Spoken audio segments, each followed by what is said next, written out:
mempelajari mengenai gangguan dan upaya menjaga kesehatan sistem pencernaan.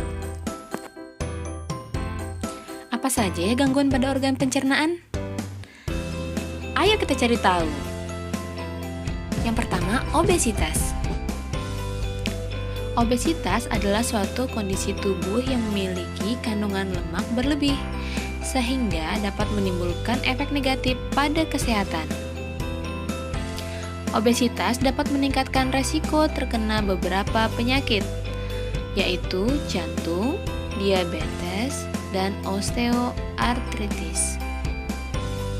Obesitas disebabkan karena konsumsi makanan yang berlebih dan kurangnya aktivitas tubuh.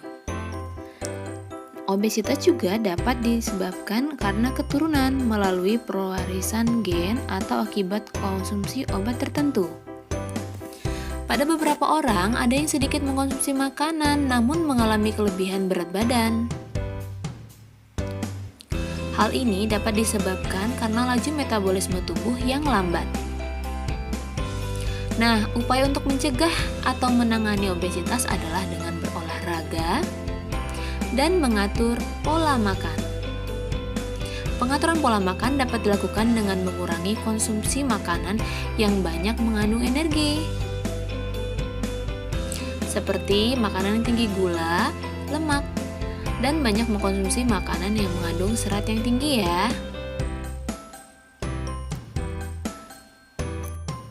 Karies gigi. Karies gigi atau gigi berlubang merupakan kerusakan gigi akibat infeksi bakteri yang merusak lapisan gigi sehingga merusak struktur gigi. Nah, ada juga bakteri pada mulut yang mengolah gula sehingga menghasilkan asam. Asam yang diproduksi selama metabolisme dalam mulut ini dapat merusak gigi ya. Kalau gigi berlubang dapat menyebabkan nyeri pada gigi. Jika sampai terlalu dalam kerusakannya karena telah mencapai saraf gigi, pada umumnya penyakit gigi dan mulut disebabkan oleh kurangnya menjaga kebersihan mulut. Nah, oleh karena itu, upaya pencegahannya yang dapat kamu lakukan adalah dengan memperhatikan kebersihan gigi. MAH atau gastritis.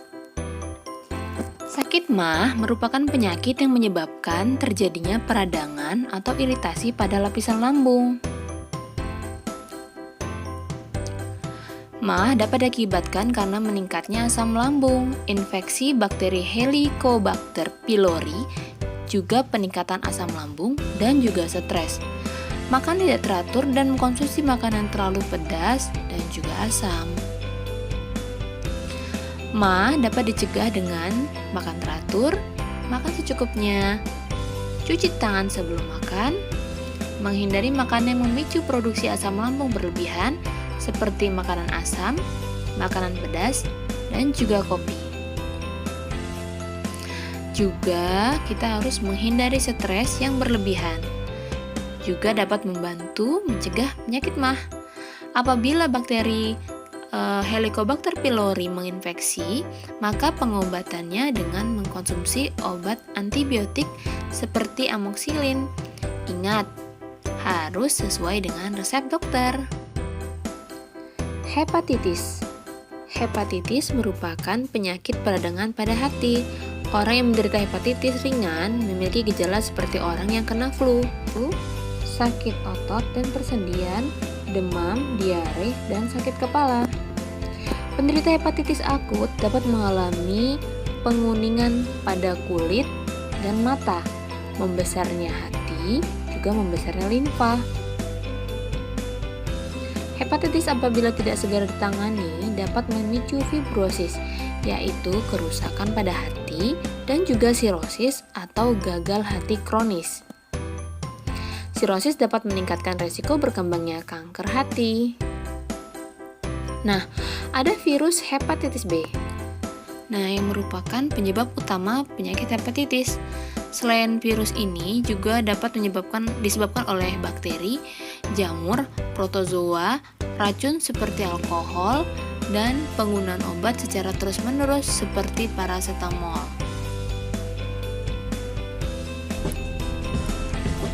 Diare.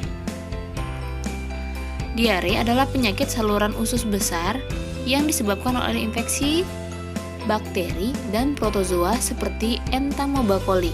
Infeksi, dinding usus besar teriritasi, gerakan peristaltik meningkat, serta air tidak dapat diserap.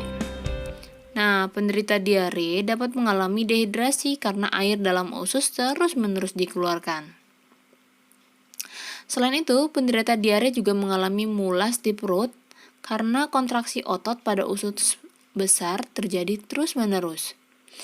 Nah, bagaimana upaya menjaganya adalah dengan menjaga kebersihan makanan yang kita makan. Karena makanan yang kurang higienis biasanya mengandung bakteri yang dapat memicu diare. Cuci tangan juga sebelum makan, minum air yang dimasak atau air kemasan yang higienis, dan juga jaga kebersihan diri dan lingkungan. Konstipasi. Konstipasi merupakan kondisi feses keras atau kering sehingga sulit untuk dikeluarkan. Penyebabnya adalah karena kurangnya asupan makanan berserat dan kurang juga minum. Nah, ketika feses tidak dikeluarkan secara teratur, air yang terkandung di dalamnya akan terserap, sehingga menyebabkan feses keras atau kering sehingga sulit dikeluarkan. Upaya mencegahnya adalah tidak sering menahan buang air besar. Makan makanan yang berserat, seperti sayur dan buah-buahan. Hindari mengkonsumsi makanan yang tinggi lemak dan gula, karena makanan tersebut dapat menyebabkan konstipasi. Minum cukup banyak air, dan makan makanan yang berserat akan membantu pergerakan feses dan membantu feses lunak, sehingga dapat menghindari konstipasi. Berikut akan dipaparkan beberapa gejala kekurangan vitamin. Berikut adalah gejala kekurangan vitamin. Kekurangan mineral juga dapat menyebabkan gangguan. Adalah tabel dari gejala kekurangan mineral pada tubuh. Bagaimana? Apakah sampai sini sudah mengerti? Mudah-mudahan semua paham ya. Terima kasih sudah menyimak. Sampai bertemu lagi.